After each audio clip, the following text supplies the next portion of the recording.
माननीय मंत्री महोदय, केंद्र सरकार।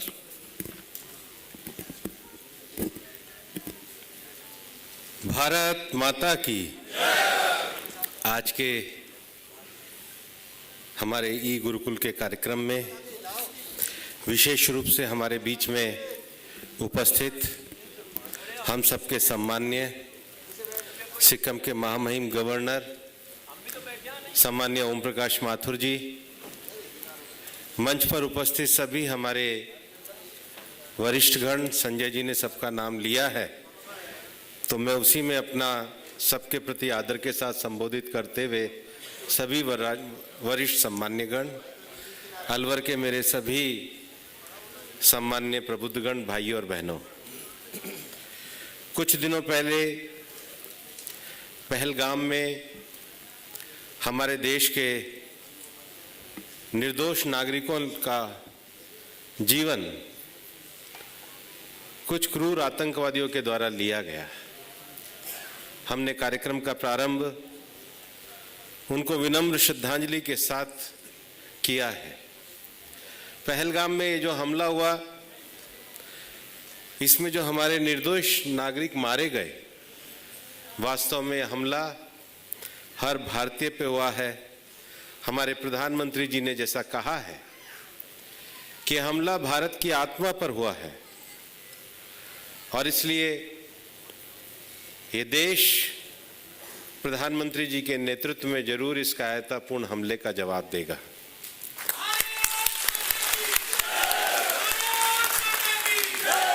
जब जब आतंक चलेगा चाल, जब जब आतंक चलेगा चाल, क्रूर निरंकुश बनेगा विकराल, कालिया नाग का मर्दन तब उचित है, आतंकवाद का अंत अब सुनिश्चित है।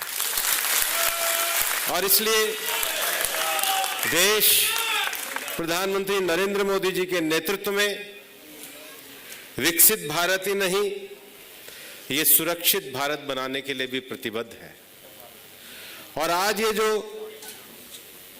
लाइब्रेरी भी है, ये हमारा सौभाग्य है कि इस लाइब्रेरी के बनाने में जो संकल्पना माननीय ओम प्रकाश जी ने अपने सांसद निधि कोष से करी थी, अलवर में स्वामी विवेकानंद जी के पवित्र निवास स्थान से जो ये प्रारंभ करी थी, निश्चित रूप से ये हमारे जवान जान गंवाने वाले उन भाई बहनों के स्मृति में तो समर्पित है ही, लेकिन डिजिटल एजुकेशन की जरूरत आज गांव में ज्यादा है और इसीलिए हमने ज्ञानवाहन गांव में इसलिए पहुंचाने की कोशिश करी है कि जहां पर पारंपरिक शिक्षा तो है, लेकिन आने वाले समय में खड़ा होने के लिए हमारे गांव के नौजवानों को भी डिजिटल कॉम्पिटेंट होना बहुत आवश्यक है।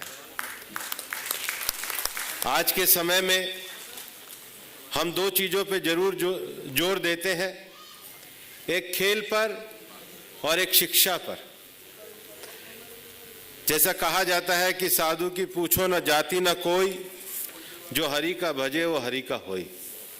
और खेल और शिक्षा दो ऐसे साधन हैं जो जाति को मिटाकर राष्ट्रवाद को खड़ा करते हैं, आने वाले समय के लिए देश के नागरिकों को खड़ा करते हैं। और इसलिए अपने अभियान में हम खेल और शिक्षा को ज्यादा इसलिए महत्व देते हैं क्योंकि खेल और शिक्षा में जाति, रंग, महिला और पुरुष का भेद नहीं होता, ये समानता की ओर आगे बढ़ाती है। और ये जो प्रारंभ भी आज स्वामी विवेकानंद जी के स्थान से हमने किया है, स्वामी विवेकानंद जी ने कहा है, शिक्षा वही है जो बालक के शारीरिक, मानसिक, आध्यात्मिक और चारित्रिक गुणों का विकास कर सके। आज की जो शिक्षा पद्धति है, उस शिक्षा पद्धति में हम प्रोडक्ट तो बना रहे हैं, लेकिन हम पर्सनैलिटी नहीं बना रहे। और पर्सनैलिटी बनाने के लिए इस बात की आवश्यकता है कि समाज उनको एक ऐसी जगह पर एकत्रित करे जहां पर वो अपनी लिमिटेड किताबों से आगे बढ़कर केवल एक लिमिटेड सोच से आगे बढ़कर सब चीजों को विराट रूप से स्वीकार कर सके।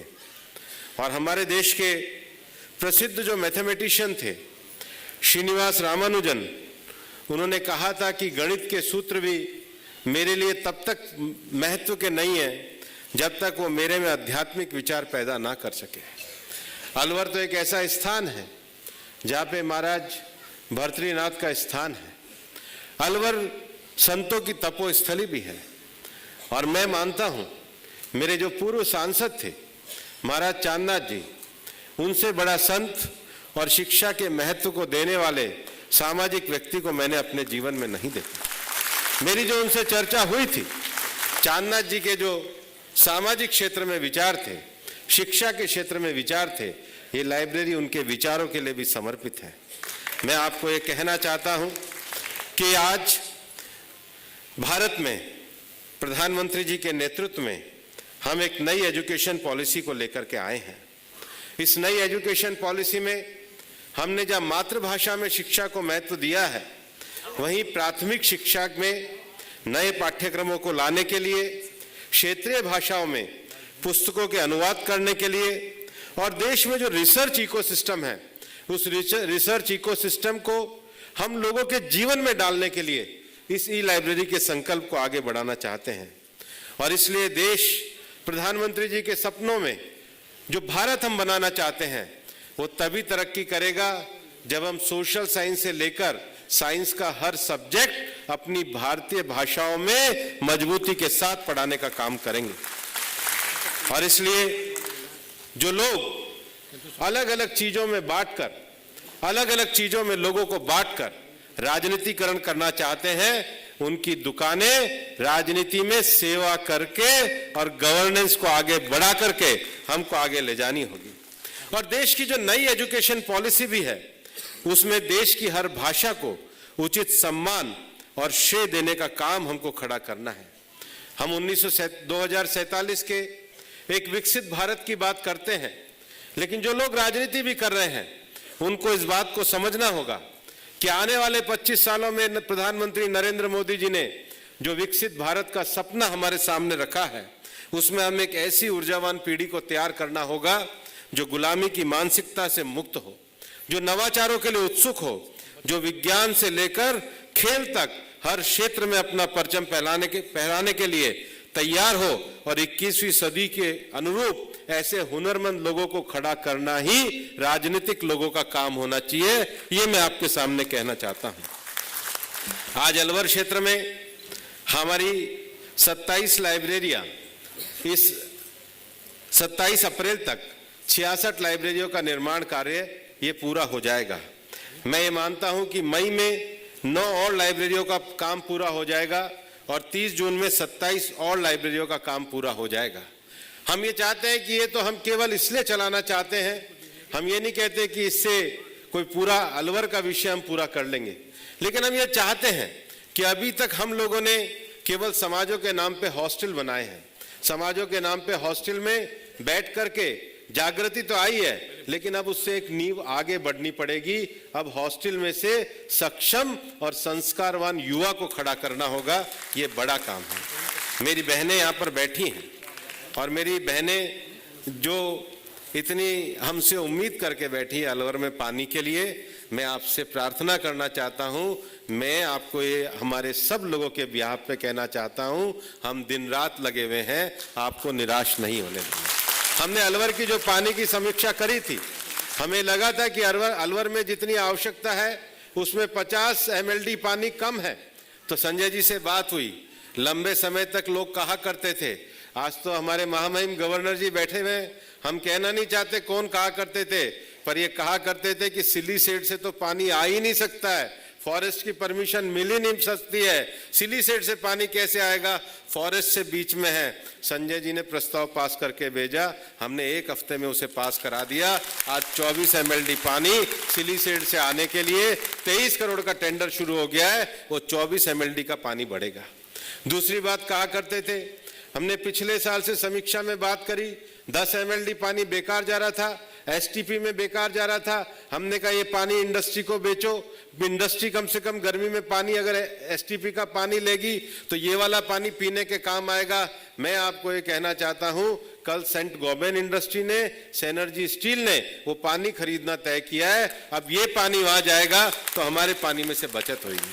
तीसरा एक और विषय आता था, कहते थे भाखेरा में जो एनीकेट बनेगा उस एनीकेट में पानी रुकेगा, उसकी भी स्वीकृति पिछले हफ्ते ही हमने करवाने का काम किया है। इसके अलावा हमने एक और काम किया है।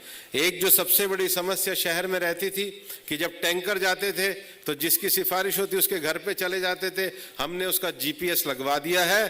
कलेक्टर साहब ने एक मॉनिटरिंग रूम बना दिया है और अपने अपने पार्षदों को बैठा दिया करो वहां ले जाके, और खुद भी बैठ जाया करो, ताकि जिसका पानी का टैंकर हो सही घर में पहुंचे। हम आपके साथ खड़े हैं, घर घर पहुंचाने का काम आपको करेंगे। ये मैं इसलिए कहना चाहता हूं कि राजनीति लोगों के मुद्दों से भागने के लिए नहीं होती।